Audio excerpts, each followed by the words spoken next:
Assalomu alaykum qadrdonlar, hormanglar, kuninglar xayrli barokatli o'tsin. Bugun chiroyli kun, juma.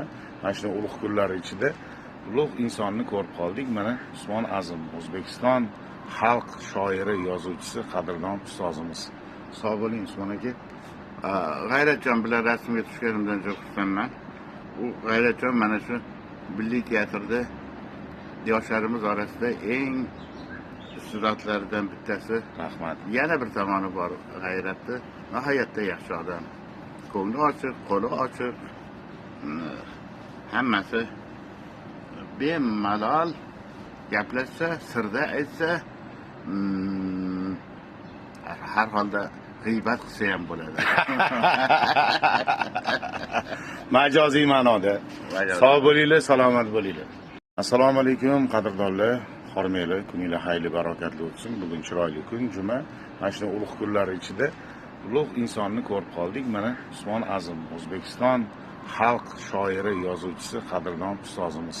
Sog' bo'ling Usmon aka. G'ayratjon bilan rasmga tushganimdan juda xursandman. U G'ayratjon mana shu Milliy teatrda yoshlarimiz orasida eng iste'dodlaridan bittasi. Rahmat. Yana bir tomoni bor G'ayratni. Nihoyatda yaxshi odam. Ko'ngli ochiq, qo'li ochiq. Hammasi bemalol gaplashsa, sirda aytsa, har holda g'iybat qilsa ham bo'ladi. Majoziy ma'noda. Sog' bo'linglar, salomat bo'linglar. Assalomu alaykum qadrdonlar, hormanglar, kuninglar xayrli barokatli o'tsin. Bugun chiroyli kun, juma.